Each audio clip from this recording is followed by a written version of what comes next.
Papa naman, kakapadala ko lang nung nakaraang araw eh. Nagkakasakit na nga ako rito, pera pa rin yung iniisip nyo.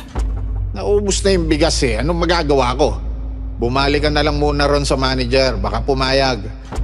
Sa ngalan ng Panginoon ng Dilim, isinusumpa ko ang taong ito. Kwentong Takip Silim.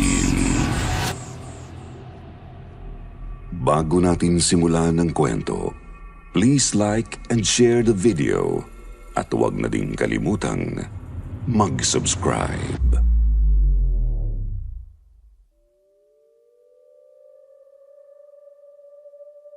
Hindi lahat ng mga magulang ay mabubuti. May iba na walang ibang inisip kundi ang sarili lamang nilang kaligayahan. Nakahanda silang lunurin sa pagdurusa ang mga anak para lamang magpakasarap sa buhay. Ganito po mismo ang kinalakhan kong ama, Sir Jupiter. Si Tatay Dante na nagbigay ng masidhing pasakit sa amin ni Nanay Sheila at sa mga kapatid ko. Kaya naman ipinagpapasalamat ko ng lubos ang isang malagim na pangyayaring nagsilbi niyang karma. Ako nga po pala si Shelly at narito po ang kwento ng aming pamilya.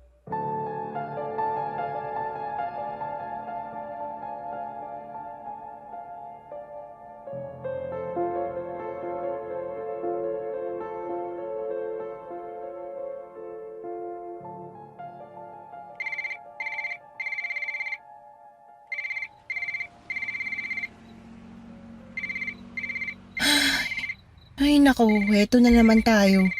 Magkano na naman kayang hihingi nito? Hello pa? Kailangan ng pang-project ni David. Mga 500 siguro. Dagdagan mo na lang din ng konti, pambaon ng mga kapatid mo.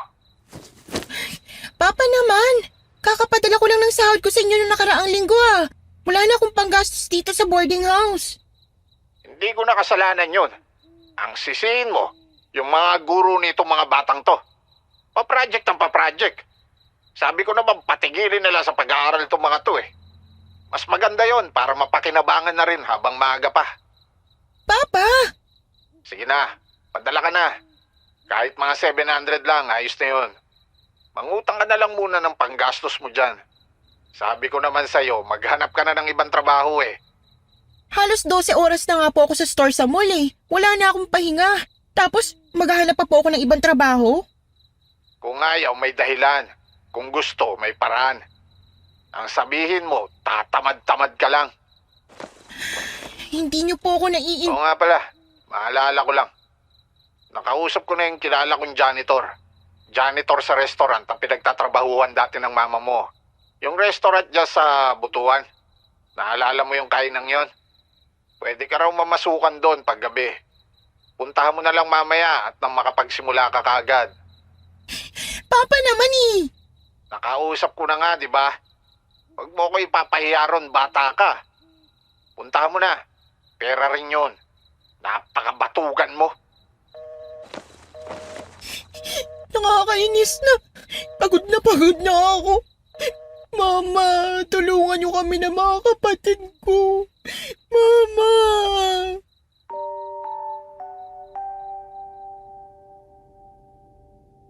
Sir Jupiter, lumaki ako sa isang tahanang may salbaheng padre de familia. Maliit pa lang ako ay kinamulatan ko na ang halos araw-araw na pambubugbog ni Papa Dante kay Mama Sheila. Kami mang 5 magkakapatid ay hindi rin niya pinapalampas. Konting pagkakamali, mabigat na parusa kaagad ng dinadanas namin. Bukod pa po ay lulong din sa alak at sigarilyo si Papa. May narinig din akong nahuhuli siya ni Mama na may kasamang ibang babae. Kung bakit hindi agad lumaya si Mama kasama kami ay hindi ko rin po alam noon. Siguro mag-comment na lang po yung mga may parehong karanasan sa amin, baka sakaling maliwanagan ako. 13 anyos naman po ako nang mamatay si Mama dahil sa matinding hika. Simula po noon ay halos ako na ang kumayod para may maipanggastos kami sa araw-araw. May trabaho si Papa, pero nauubos naman kasi ang sinasahod niya sa kanyang mga bisyo. Hanggang sa napilitan na akong lumawas noong 15 anyos ako. Mula sa medyo liblib na bahagi ng Agusan del Sur ay bumiyahe ako pabutuan para magtrabaho. Mahigit 2 taon na po akong tindera sa isang jewelry and accessory store sa isang mall doon nang mangyari itong ikikwento ko, Sir Jupiter. Nasa 17 years old po ako nito taong 2011. Kinausap ni Papa ang kakilala niyang janitor sa isang restaurant. Pinilit niya akong pumasok doon bilang panggabing janitress. Pagkalabas ko sa trabaho ko sa mall, diretso na ako doon sa kainan. Bale, 10:00 ng gabi hanggang 2:00 ng madaling araw ang duty ko.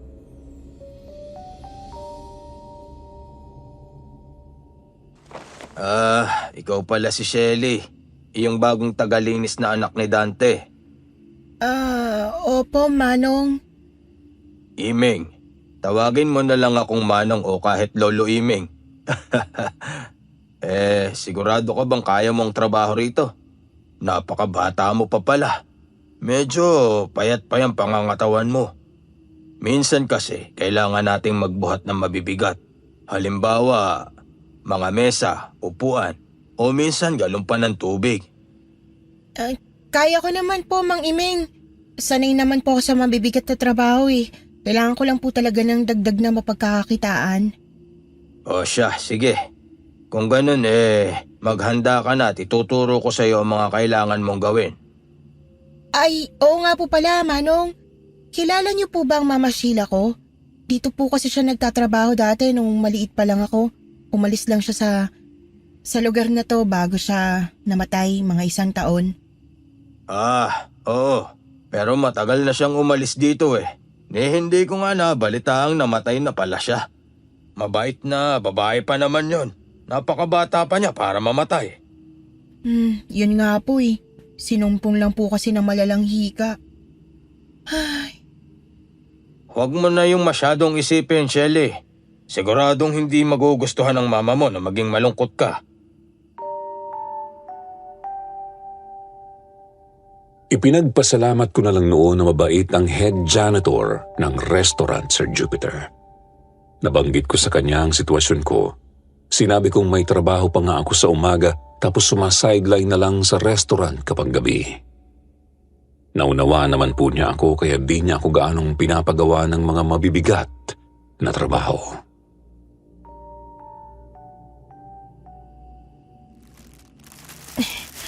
Ako na po magtatapon nitong basura, Mang Imeng. Pagod na po kayo eh. Kaya ko naman po to. O sige, doon mo ilagay yan sa bakanteng lote sa likod ng building. Doon yan kukuhanin ng mga basurero. Hintayin na lang kita rito tapos pwede na tayong umuwi. Sige po, Manong.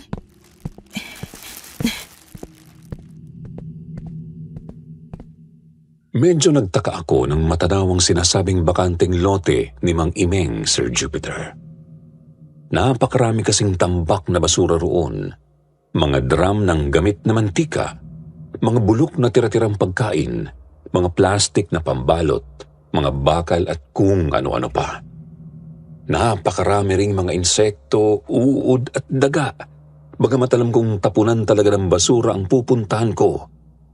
Inasahan ko kasing nakokolekta naman ng maayos ang mga basura roon.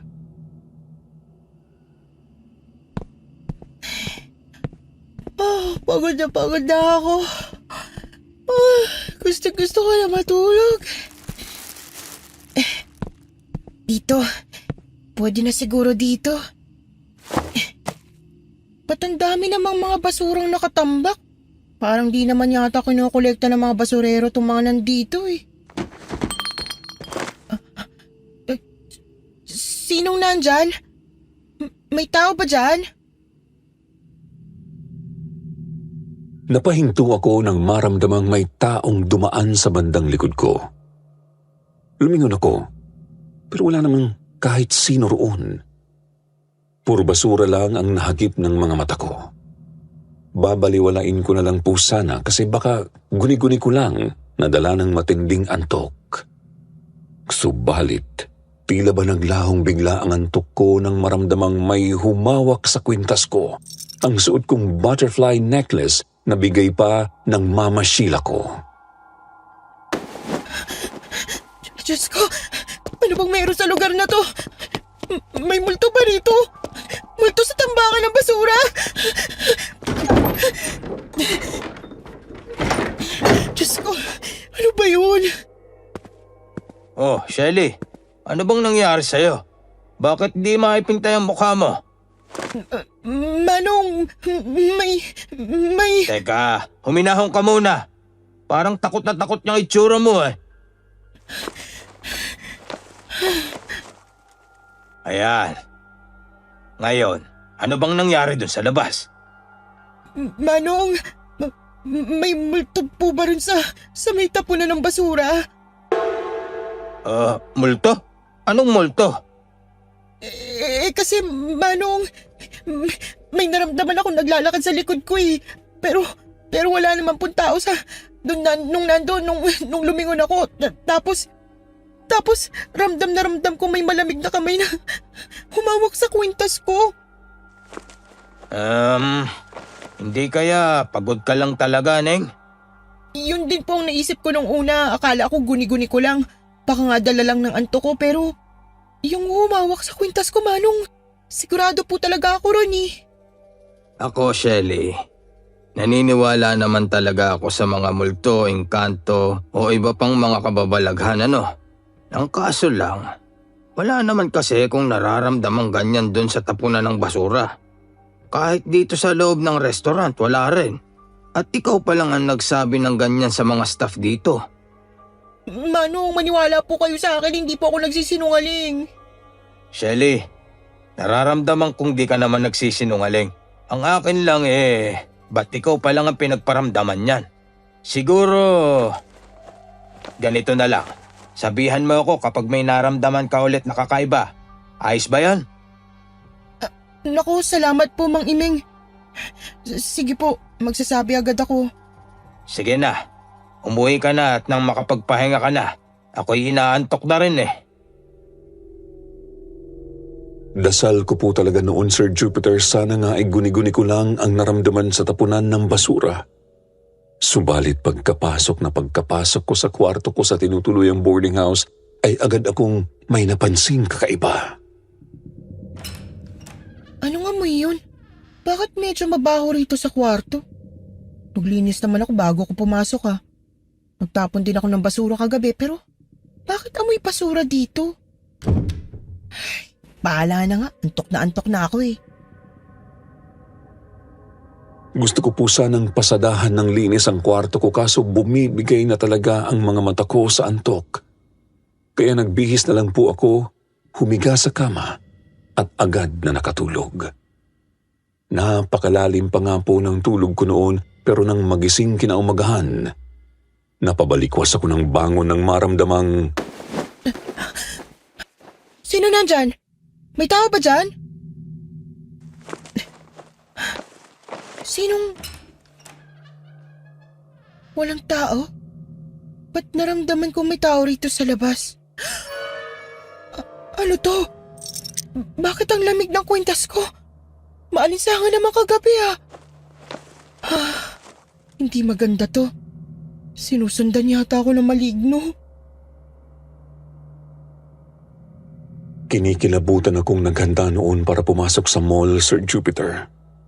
Dali-dali akong naligo at napagpasyahang sa bakery na lang mag-almusal ng pan de coco. Hindi ko na kasi kayang manatili sa loob ng kwarto ko ng mag-isa. Mabuti na lang talaga at naging maayos naman ang buong araw ko sa mall. Ngunit nang pumasok ako sa restaurant kinagabihan, isang balita ang nagpagulo sa isip ko.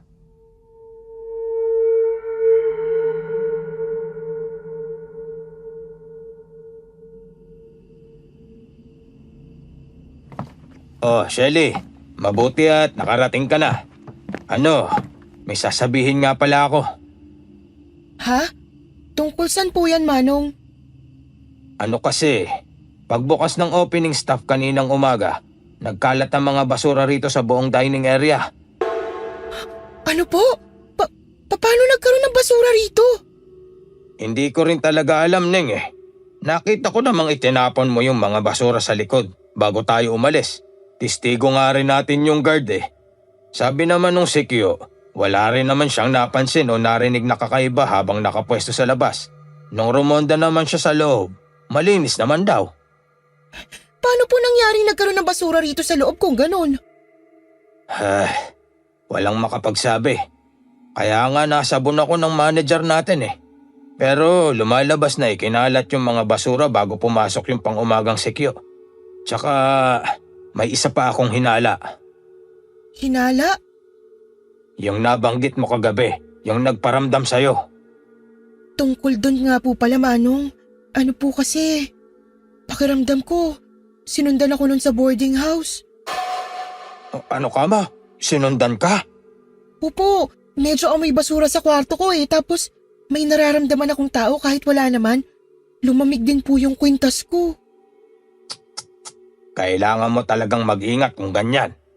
Mukhang dumikit talaga sa'yo yung maniglo na yan eh. Mag-ingat ka, lalo kapag magtatapong ka ng basura mamaya. Baka mamaya niyan eh, may pakay pala talaga sa'yo yun. Huwag naman kayo manakot ng ganyan, Manong. Ano pakay po ba yung sinasabi niyo?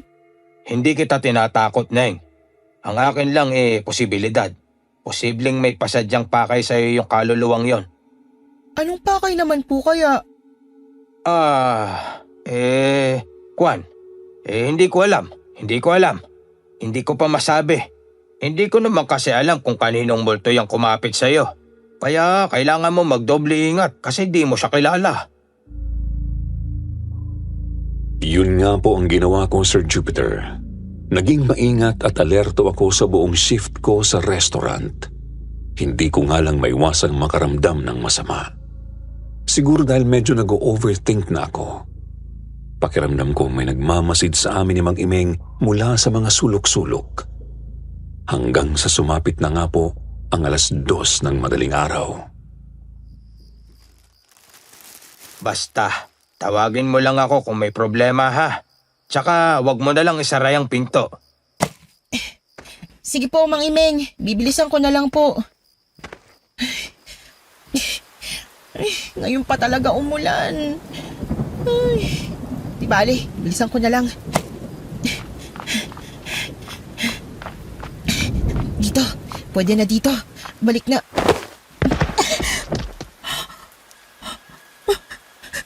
May humihila sa binti ko.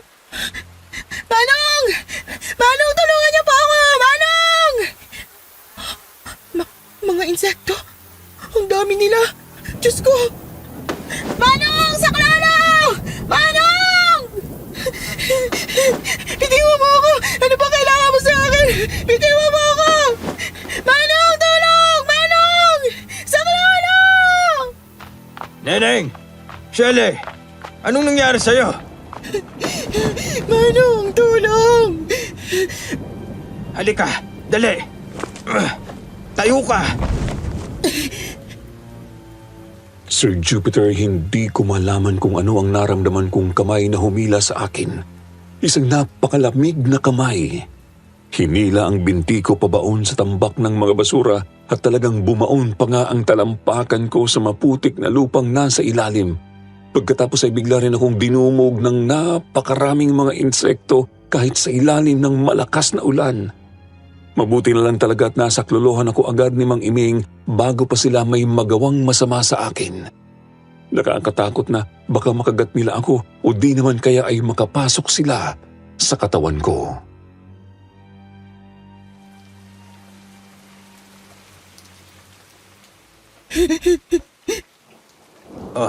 Eto, Neng. Uminom ka muna ng tubig. Salamat po, Manong.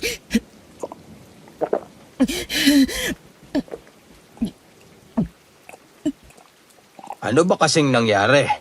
Bakit ka natumba at sumubsob doon sa tambakan? Hindi ko rin po alam kung ano yun, Manong eh. Basta, naramdaman ko na lang na may humila sa isang binti ko. Napakalamig na kamay. Sa binti mo? Patingin nga ako. Dito po. Anong... Bakas ng kamay. Diyos ko! Bumakas yung kamay na humila sa akin. Shelly, ako magtatanong lang.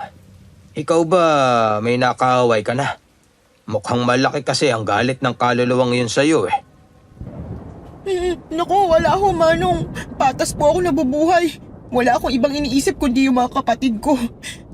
Hindi ko nga rin po alam kung anong pakay nila sa akin yung multong yan. Mas maganda siguro kung lumipat ka na lang ng trabaho. Mukhang dun mo kasi nakuha yan sa tambakan eh. Tapos dumikit na lang sa'yo. Mas mainam kung lalapit ka sa mga eksperto na makakatulong sa'yong itaboy ang kung ano mang kababalaghan na yan. Wala naman po akong pera para sa mga ganun, Manong. Halos wala na nga po akong pagkain eh. Hinatid po ako ni Mang Imeng pauwi sa boarding house noong gabing yun. Ang kaso, maging sa loob mismo ng kwarto ko, ay hindi na rin ako mapalagay. Pakiramdam ko kasi ay may nakasunod at nagmamasid pa rin sa akin. Nananayo ang balahibo ko at nanlalamig ang kalamnan ko. Kahit magtalokbong pa ako ng kumot, ramdam ko pa rin ang kung sinong nakatitig sa akin. Hindi ko na malaman kung anong pasya ang gagawin ko noon. Hindi naman kasi pwedeng basta na lang akong lumipat ng matutuluyan. Una, baka sundan lang din ako ng kung anong nakadikit sa akin.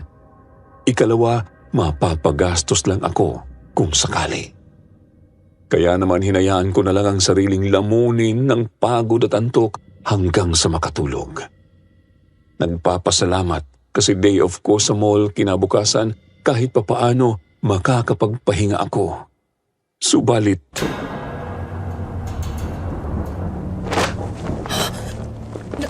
Nasaan ako? Hindi.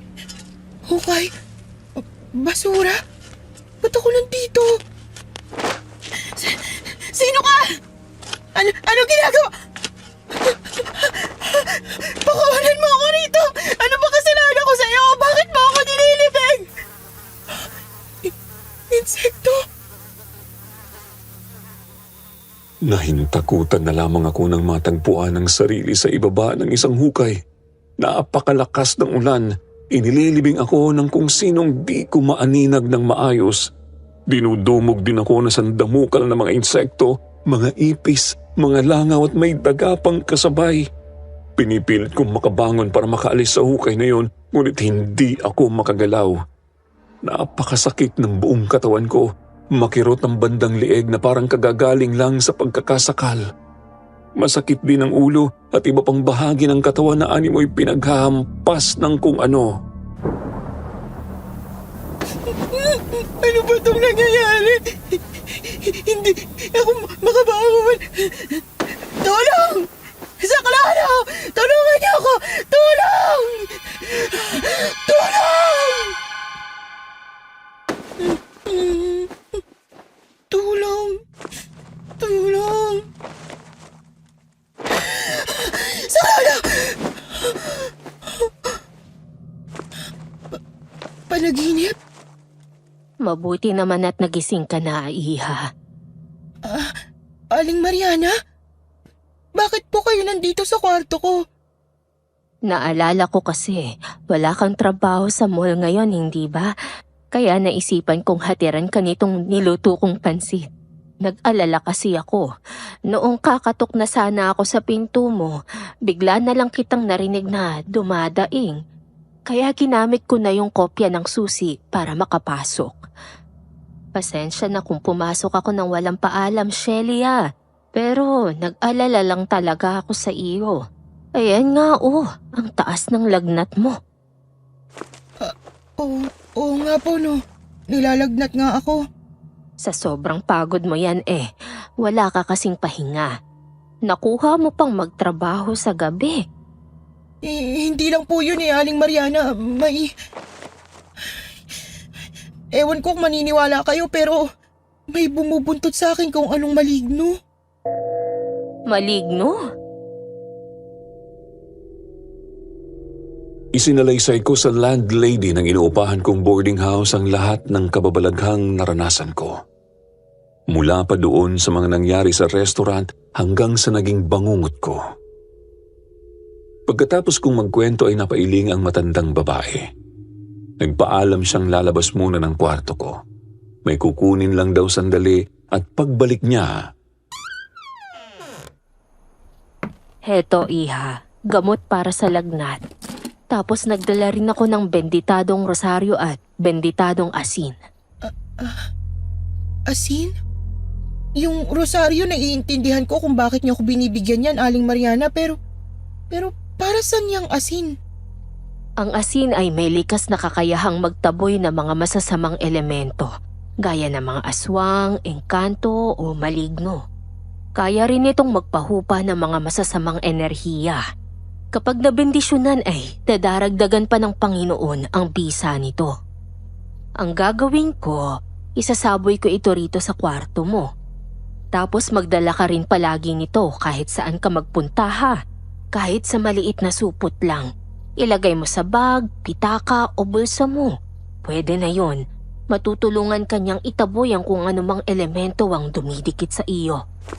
Ay naku, maraming salamat po, Aling Mariana. Hayaan po ninyo. Dadagdagan ko na lang ng konti yung bayad ko sa upa sa susunod.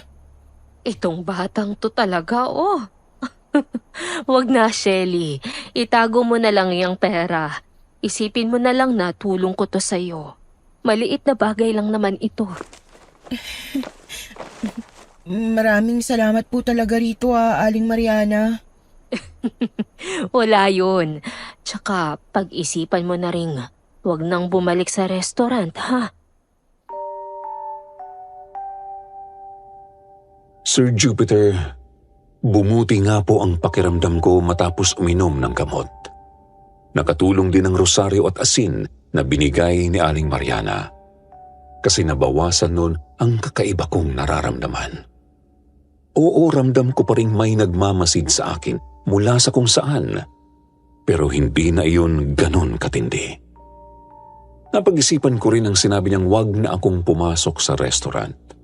Kahit kasi si Mang Iming, ay yun din ang habilin sa akin.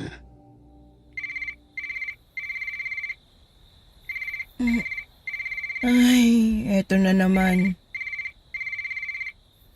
Hello pa. Anak, may extra ka ba dyan? Pambili lang ng bigas, naubos na kasi. Papa naman, kakapadala ko lang nung nakaraang araw eh. Naubos na yung bigas eh, anong magagawa ko? Bumalik ka na lang muna ron sa manager, baka pumayag. Di na po ako papasok doon, maghahanap na ako ng ibang trabaho. Hindi mo pa talaga naisip na maggumanyan? Kailangan ko ng pera ngayon na. Kung maghahanap ka, matatagalan pa yan. Bumalik ka na lang doon mamaya at bumali sa amo mo. Nagkakasakit na nga ako rito, pero pa rin yung iniisip nyo. Anong gusto mo? Di ko na lang pakainin tong mga kapatid mo?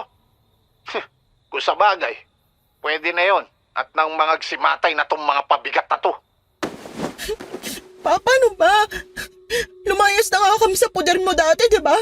Tapos lalapit-lapit ka sa gobyerno para maibalik kami. Keso minor de edad pa kami, tapos di mo naman kami kayang palakihin na maayos. Sinasagot-sagot mo na ako ngayon? Siguro may kinakalantari ka ng lalaki dyan, no? Kaya ayaw mo nang magbigay. Abaloko kang bata ka.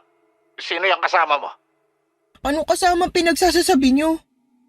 Pinaglololoko nyo ba ako, ha? Sino yung babaeng nandyan? Binubulong-bulong pa ang pangalan ko. Kapag talaga nalaman kong chinichismis mo ako dyan, malilintikan ka talaga sa akin. Sinong babae bang sinasabi? Magpadala ka kagad. Kung hindi, walang kakainin tong mga palamunin dito sa bahay. Ano ba pinagsasasabi nun? Ay, sira ulo talaga. Kapag talaga ako napikon, itatakas ko ng mga kapatid ko. Nanay Sheila, gabayan niyo nawa kami.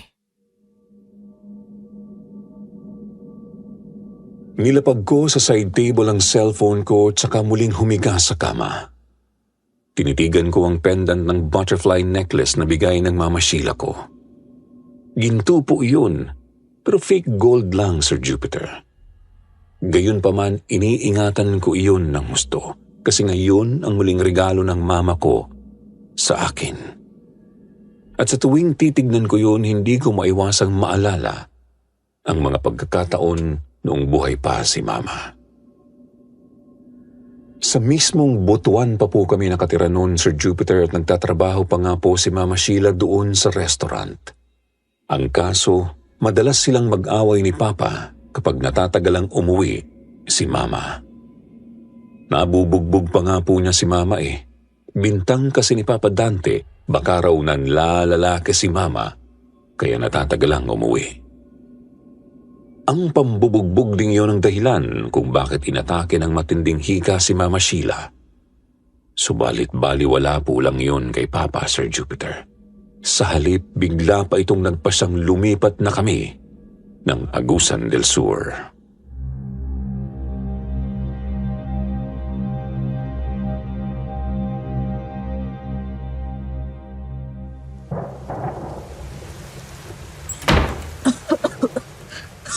Ano ba kasing nakain mo at bigla kang nagpunta ron sa restaurant? Tapos nanggulo ka pa. Hindi pa nga tapos ang investigasyon ng mga pulis eh. Bakit? Ayaw mong pumunta ako doon? Ayaw mong mahuli ko kayo ng lalaki mo? Dante naman, ilang ulit ko bang sasabihin wala akong ibang lalaki? Trabaho lang ang pinunta ko ron. Bukas na bukas din. Lilipat tayo sa amin sa Agusan. Nasisiraan ka na ba? Tapos ano? Mamamatay tayo ron. Anong kakainin natin doon? Wala nang nagsasaka sa lupa niyo simula nang mamatay ang mga magulang mo. Tapos ayaw mo pang magtrabaho. Kita mo na? Kaya ayaw mong lumipat kasi ayaw mong layuan yung kung sino man lalaki mo. Nababaliw ka na. Baka mamaya niyan ikaw ang may gustong iwasan kasi may ginawa ka na namang kalokohan. Dante. Lilipat tayo. Tapos ang usapan. Takang-taka kami noon kung bakit bigla na lang nagpasya si Papa na lumipat na nga po kami. Pero sumunod pa rin si Mama kay Papa. Lumipat nga po kami ng Agusan del Sur. Doon na po mas lalong lumala ang hika ni Mama Sheila hanggang tuluyan na siyang bumigay.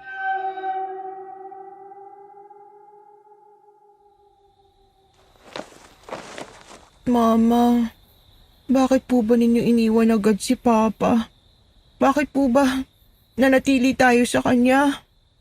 Ayokong sisihin kayo pero dahil doon, hindi na kami makatakas-takas sa kanya. Lalo na ngayon na wala na kayo sa amin. Gustuhin man namin kasi umalis. Di naman namin alam kung saan pupunta. Ano ba to? Bakit ang daming langaw? Tsaka, amoy basura. Ibalik mo ang kwintas. Sino nandyan? Ibalik mo ang kwintas ko. Akin na ang kwintas. Akin na ang kwintas. Mama Sheila, kayo po ba yan? Ano pong kailangan niyo? Akin na ang kwintas ko. Ibigay mo ang kwintas ko. Hindi. Huwag ka lalapit. Lumayo ka sa akin. Hindi. Akin na ang kwintas ko! Tayuan mo. Tulong! Tulong! Hindi ko malaman kung sino ang malabong imahe na sumakal sa akin noon, Sir Jupiter. Unang naisip ko ay si Mama. Baka kasi hinihingi niya ang kwintas ko. Sinasabi niyang sa kanya raw yun, pero naisip ko rin hindi naman gagawin ni Mama sa akin ang ganon. Ilang sandali pa unti-unti nang nagdilim ang paningin ko dahil sa pagsakal ng napakalamig na mga palad. Sunod ko na lang namalayan ang sariling naroroon naman sa ibaba ng hukay. Tinatambakan ng mga basura at putik ng kung sino. Diyos ko, ito na naman itong bangungot na to. Tulong! Tulungan niyo! Sino ka ba kasi? Ano ba kailangan mo sa akin at pinapakita mo sa akin tong... Bangungot na to? Ano pang gusto mong sabihin sa akin? Ano? Mamamatay ka. Mamamatay kayo. Sasapitin nyo rin ang sinapit ko. Mamamatay ka. Sino ka ba kasi? Bakit ako pinaparamdaman mo? Teka, yung nagtatabo ng lupa sa akin, parang pamilyar. Nangati ang utak ko nang may makita akong anino sa ibabaw ng kinalalagyan kong hukay, Sir Jupiter. Siya mismo ang lalaking nagtatambak ng lupa sa akin. Pamilyar na pamilyar sa akin ang kanyang tindig, pero hindi ko makita ng maayos ang kanyang itsura dahil sa dilim.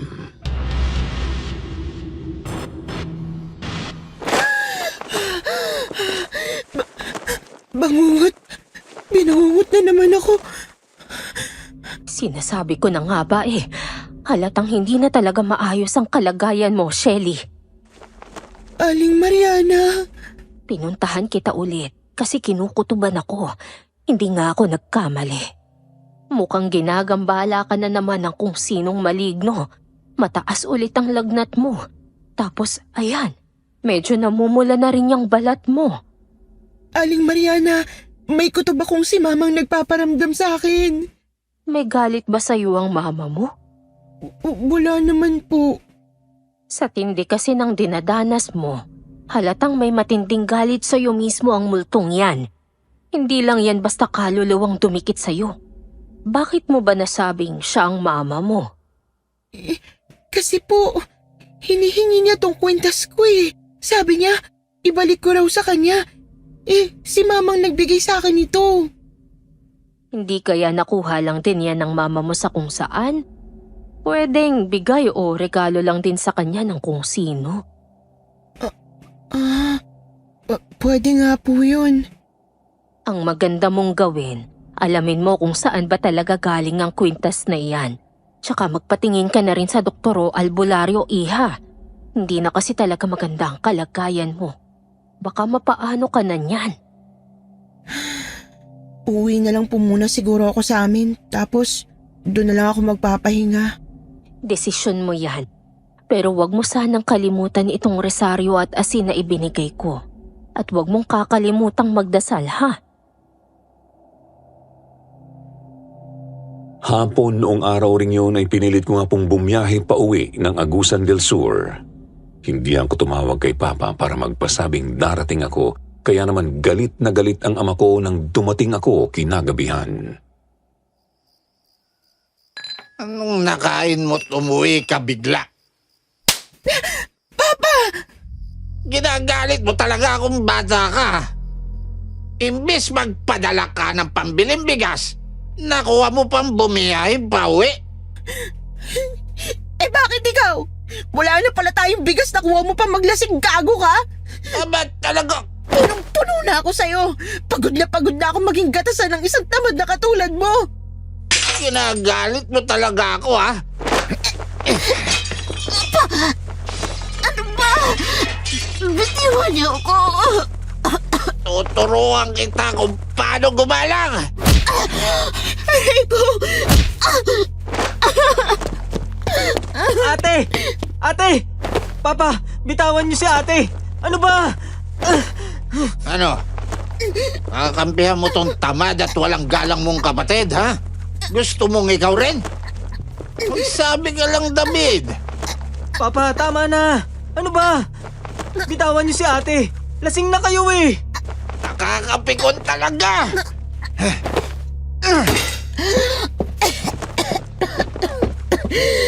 Ate Shelly, ayos ka lang? Naku, ang taas pala ng lagnat mo. Sana di po muna kayo umuwi. Alam mo namang sasaktan ka lang ni Papa. Kung di ako uuwi, kayong pagbabalingan ng demonyong yun. Lalo na kapag hindi ako agad nagpadala ng pera. May sakit ka nga eh. Tapos haharapin mo pa si Papa. Dapat talaga tumigil na lang din ako sa pag-aaral eh. Para matulungan kita, ate. 15 naman na ako eh. Kaya ko na. Alam mo, hindi ako payag dyan, David. Tapusin mo yung pag-aaral mo, saka ka na magtrabaho. Sapat lang ako nang magsakripisyo para sa inyo. Ba't kasi sinusolo mo lahat? Ay, o siya, sige na po. Kumain na kayo at nang makapagpahinga na. May natira pang kanin at ulam dun sa kusina. Ako na po magdadala nitong mga bagahe sa kwarto nyo, ate. Naghapunan nga po ako at dumiretso na sa kwarto ko. Latang-lata na ako sa sama ng pakiramdam nun, tapos dumagdag pa ang 2 suntok sa akin ni Papa. Kaya naman wala nang tumatagbo sa isip ko kundi ang lumayas na talaga sa bahay.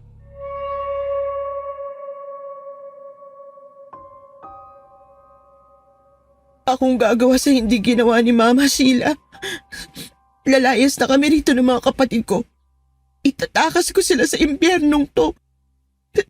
Pero, saan naman kami pupunta? 17 pa lang ako, 15 si David. Wala pang 13 yung 2 naming bunso. Kung sa butuan lang kami, mabilis kaming mahahanap ni Papa. Kung sa malayo naman, wala naman kami makakilala doon. Diyos ko, tulungan niyo naman po kami. Bigyan niyo po sana ako ng magandang plano. Nagmamakaawa ako. Tinatalo na ako ng antok kaya sinarado ko na ang mga bintana ng kwarto ko.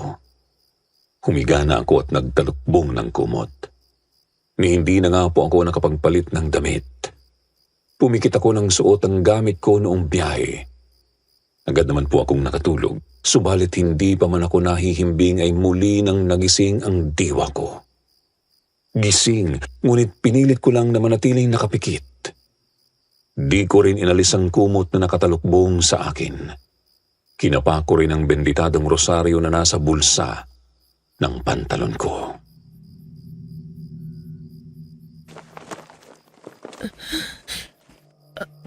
Ang lamig. Ang lamig ng hangin at amoy basura. Nandiyan na naman siya. Sinundan niya ako hanggang dito pa uwi. Diyos naman, ano ba kasing kailangan niya sa akin? Diyos ko, sana pala di na muna ako umuwi. Baka mapano mga kapatid ko.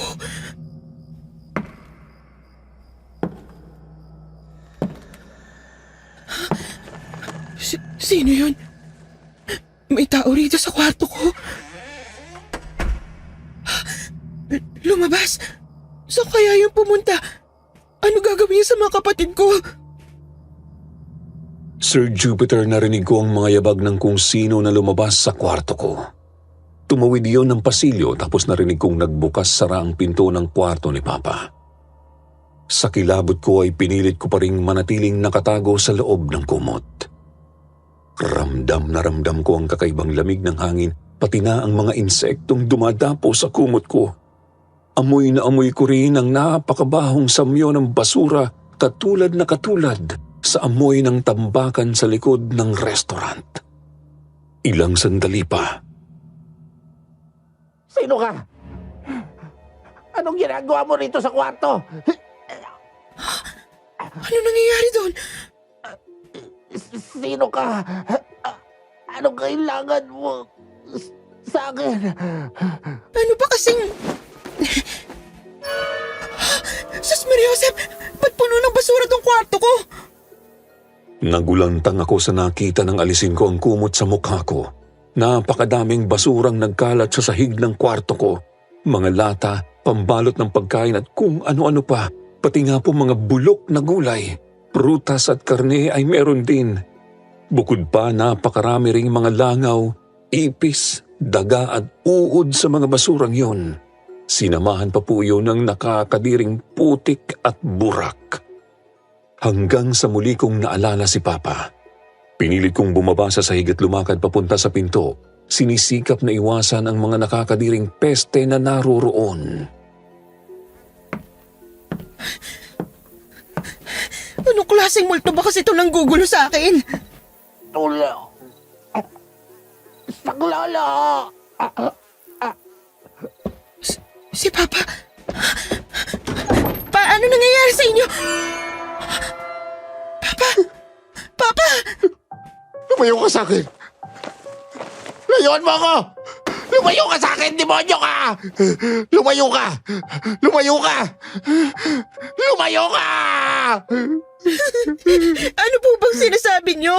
Ano ba kasi nangyari dito, Pa? Sinaktan niya po ba kayo? Papa naman, sagutin niyo ako. Baka mamaya niya isunod niya mga kapatid ko eh. Umalis ka na! Iwan mo na ako! Matagal ka na dapat wala sa mundong to! Hindi ka na dapat naririto! Lumayas ka na! Layas na! Demonyo ka! Demonyo! Kilala niyo ang multo? Alis na! Ayoko pa mamatay! Ayoko pa!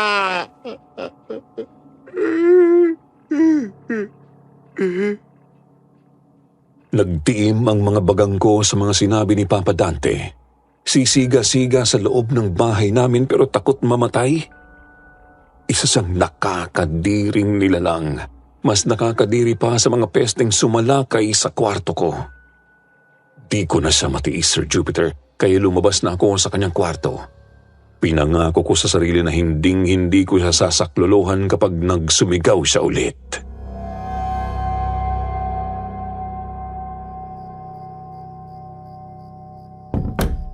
Oh, dyan ka pala galing kay Papa? Anong nangyari doon, ate?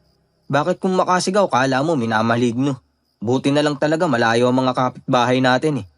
Baka isipin nila pinapatay na natin yung gagong yan. Minamaligno nga si Papa David. Anong minamalignong sinasabi mo, ate? Halika, sumunod ka sa akin sa kwarto ko. Oh, anong meron? O ayan, tumingin ka sa loob. Anak nang, anong nangyari rito? Bakit nagbukong tambakan ng basura tong kwarto mo, te? Hindi ko alam kung maniniwala ka ba, David. Pero, ganito kasi, may kaluluwang dumikit sa akin. Kaluluwa? Dumikit sa'yo? Sino? Hanggang ngayon, hindi ko pa kumpirmado kung sino. Naisip kong baka si Mama. Kasi gusto niyang kunin tong kwentas ko eh, pero mukhang hindi naman. Basta, nagsimula lang to dun sa restaurant na pinasukan ni Mama dati. Ang nakapagtataka lang, wala naman daw nararamdamang kakaiba yung ibang mga nagtatrabaho dun. Nagsimula lang ang mga paramdam nung dumating ako, tapos dun mismo sa tambakan ng basura ko sa unang naramdaman. So, kaya ka umuwi? Kasi inisip mo matatakasan mo siya kapag lumayo ka? Sorry David, dinamay ko pa kayo. Ate, wala kang kasalanan. Ayos lang yun. Mas mabuti nga na umuwi ka eh. Baka kasi mapano ka pa dun. Tapos wala yung powers ko para iligtas ka. Sira. Pero seryoso po, mas okay siguro kung humingi tayo ng tulong sa isang espiritista o albularyo, ate. Sa totoo lang David, ikatlo ka na sa nagsabi sa akin yan. Siguro nga, kailangan ko na talagang lumapit sa albularyo. Ang problema ko lang talaga ang gagastusin para dun eh. May kilala ako, ate. Lola ng kaklase ko. At di siya nagpapabayad. Talaga? Magaling ba yan? Hindi natin malalaman kung di natin susubukan. Wala namang bayad eh. Wala namang mawawala sa atin. Kung sa bagay. Hayaan niyo po, bukas na bukas ay pupuntahan ko yon. Malapit lang naman ang kanila. Ano ba kasi kailangan mo sa akin? Tigilan mo na ako! Si Papa, ayan na naman siya. Hayaan mo na. Kung mamamatay yan, di mabuti. Mas mainam pa siguro kung siguraduhin na lang natin hindi niya mabubuksan yung pinto. Oo, galit ako kay Papa. Galit na galit. Pero nakakalungkot ding isipin ganito ang pamilya natin dahil sa kanya. Alam ko, David. Alam ko. Sir Jupiter, mayat maya ang pagdaing, pagsumigaw at pagpalahaw ni Papa Dante noong gabing yun. Pero hindi talaga namin siya pinupuntahan sa kanyang kwarto. Ang ginawa namin ni David ay itinuon ang pansin sa dalawa pa naming mga bunsong kapatid. Nagdarasal na sana hindi sila galawin ng nanggagambalang multo.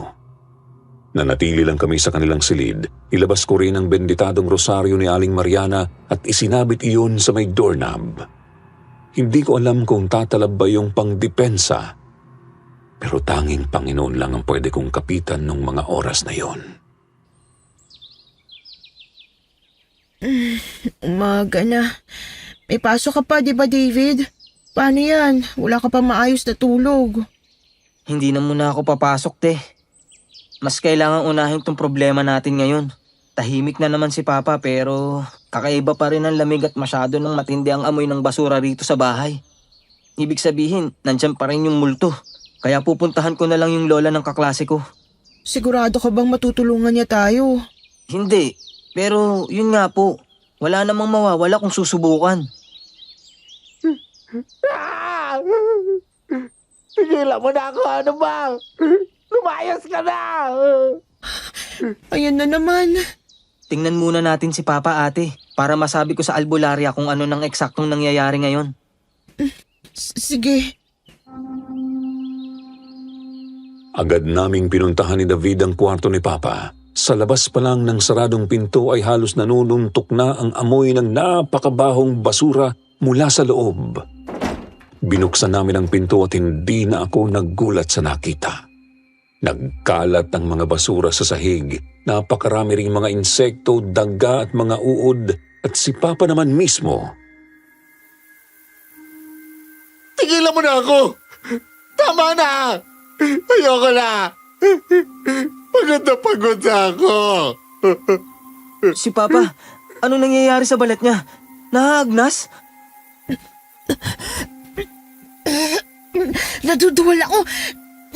Nakakadiri.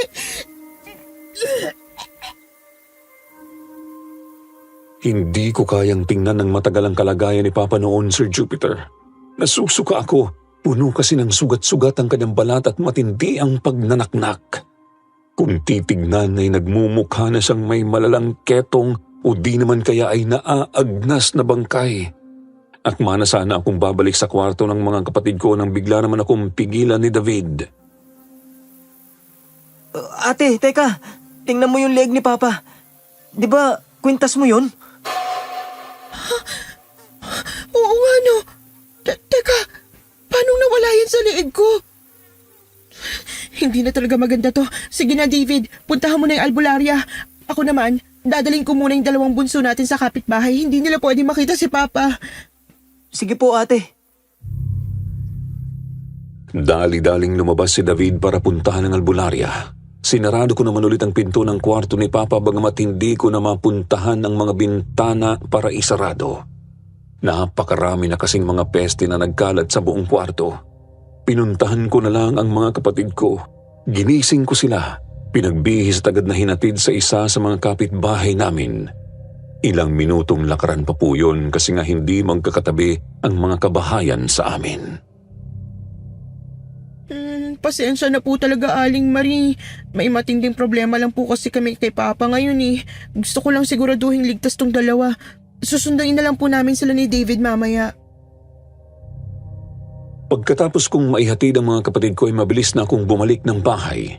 Sa labas pa lamang ng bakuran ay amoy ko na ang napakabahong samyo ng basura mula sa loob. Kita ko ring nakarating na rin ng bakuran ng mga insektong gumagambala kay Papa. Lumulusot sila sa bukas na bintana at mga siwang ng dingding. May mga lumalabas na rin sa mga siwang ng pinto sa may sala. Pahiwatig na sinasakop na talaga nila ang buong bahay. Ayoko na! Ayoko na! Diyos ko! David, nasan ka na ba? Mami, nagmamakaawa ako. Tigilan mo na ako. Tama na. Ha? Ami? Sinong Ami? Kilala ni Papa ang multo? Teka, ano yun? Nahintakutan ako ng matanawang laksa-laksang mga insekto sa loob ng kwarto ni Papa. Nagkukumpulan ang mga ito at kumukorteng taong nakatayo sa likod ng bintana. Hugis katawan ng babae ang kanilang nabubuo. Napansin ko rin ang ulo nito ay nakabaling sa kama ni Papa. Ilang sandali pa, unti-unting nagiging malinaw ang kanyang mukha. Kitang-kita ko ang nanlilisik niyang mga matang nakapako sa direksyon ni Papa. Kumpirmadong hindi siya si Mama, ngunit pamilyar sa akin ang kanyang itsura. Sinong babae niyan? Hindi ko siya maalala ng malinaw pero sigurado ako nakita ko na siya dati. Saan ko nga ba? Ate Shelly, andito na kami. Heto na po si Manang Ansing. Kumusta po, Manang? Por Diyos, por Santo. Napakadilim. Napakabigat. Puno ng galit. Anong meron sa kaluluwang yan? Nakikita niyo po siya, Manang? Oo. At ramdam na ramdam ko ang napakatinding galit niya sa inyong ama. Kay Papa? Kay Papa Dante po mismo, Manang? Hindi po ba siya isang kaluluwa lang na dumikit kay ate mula sa restaurant? Oo, David. May personal na galit ang kaluluwang yan mismo sa ama ninyo. Maaaring nagkataon lang na napunta ang ate mo sa lugar na yun. Pero nagkataon ding nakasalubong niya ang kaluluwang yan na may galit sa papa ninyo. Ano naman po ikakagalit niya kay Papa? Yan ang susubukan nating alamin. Siguradong andoon ang susi kung paano siya mapapatahimik. Hindi nga lang to magiging madali. Una pong ginawa ng albularya ay nakiusap sa amin na magsiga sa bakuran. Isa sa likod at isa sa harap. Kailangan daw kasing mabawasan muna ang mga insektong nasa loob at labas ng bahay. Agad naman namin iyong sinunod ni David. Nagsunog kami ng mga tuyong dahon at sanga. Nilagyan din ng insenso ni Manang Ansing ang dalawang apoy. Pagkatapos po noon ay pumwesto kami sa bandang gilid ng bahay sa tapat mismo ng bintana ng kwarto ni Papa Dante. Tulong! Tulungan niyo ako! Ayoko na! Pagod na ako! Saklolo! Sa ngalan ng Panginoong Hesus, kung sino ka mang nanggagambala sa pamilyang ito, kausapin mo kami. Bigyan mo kami ng pagkakataong marinig ang iyong hinaing. Hayaan mong tulungan ka naming pahupain ang iyong galit. Diyos ko, ano kaya talaga ang punot dulo ng lahat ng to? Sa ngalan ng Panginoon, inuutusan kita. Sabihin mo sa amin ang iyong pangalan. Sabihin mo sa amin ang iyong kailangan. Kailangan kong pigilan si Dante! Kailangan kong iligtas ang kaibigan ko! Narinig mo rin yun, David? Dinig na dinig, ate. Ano ba ang ibig mong sabihin? Linawin mo ang gusto mong iparating. Pigilan si Dante! Iligtas si Sheila! Pigilan si Dante! Iligtas si Sheila! Pigilan si Dante! Pigilan si Dante! Patayin si Dante! Patayin! Patayin! Mamatay ka, Dante! Mamamatay ka! Mamamatay ka! Wag! Papa! Papa, ano nangyayari dyan? Hindi ito maganda. Masyado siyang malakas. Napakabigat ng inilalabas niyang presensya. Manang! David, alalayan natin si Manang, bilis! Opo, ate. Doon po, sa puno ng aratilis. Nabahala ako nang makitang biglang nanlupaypay ang albularya, Sir Jupiter. Inubo rin siya ng matindi at dumugo ang kanyang ilong. Kaya naman dali-dali namin po siyang inalalayan papunta sa ilalim ng puno ng aratilis. Naroroon lang po iyon sa harap ng bahay. Dinig ko pa rin mula roon ang panahon ng multo, Sir Jupiter. Paulit-ulit pa rin niyang sinasabing kailangan niyang pigilan si Papa para iligtas si Mama. Ayun nga po at gusto niyang patayin si Papa. At hindi ko alam na may ganoong tao palang may masidhing pagnanais na patayin ang walang kwenta naming tatay. Bagamat nanatili pa rin sa isip ko kung sino nga ba talaga ang amin na yun. Ilang sandali pa po napalingon ako sa bahay nang mapansing lumalaki ang usok ng mga siga.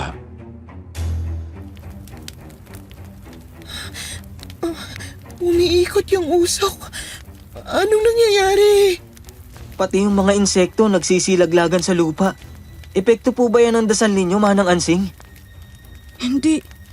Hindi ko alam kung ano ang nangyayari. Pati si Papa nanghihina na. Tulungan niyo ako. Mga anak. Suklolo. Ate Ilag! Anong... ano to? Ate! Ate! Huli ko pong natandaan noon ay ang pagsalpok ng kung anong insekto sa noo ko, Sir Jupiter. Pagkatapos ay bigla na lamang dumilim ang paningin ko.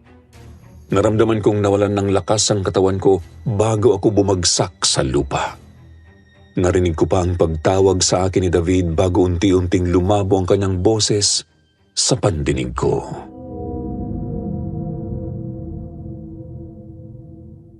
Sunod ko na lang pong namalayan ang sariling nasa loob ng restaurant na napasukan ko. Subalit, hindi ako mismo ang naroroon, Sir Jupiter. Ibig kong sabihin, isang panaginip ang bumabalandra sa isip ko. Happy birthday to you. Happy birthday to you. Happy birthday, happy birthday. Happy birthday to you. Happy birthday, Sheila. Ito talaga, oh. Kinantahan mo pa talaga ako ng buo. Aba, syempre. Special day mo eh. Tsaka, ito oh, gift ko sa'yo. Uy, ano yan? Di ka na dapat nag-abala. Alam ko namang medyo hirap din kayo sa buhay di ba? Buksan mo na. Dami mo pang sinasabi eh.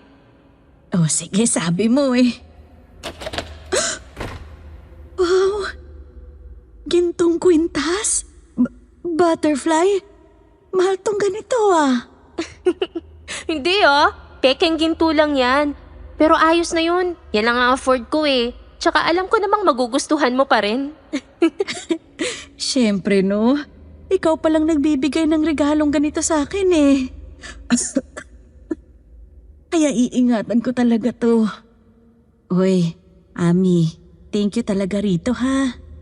Wala yun. Ano ka ba? Maliit na bagay.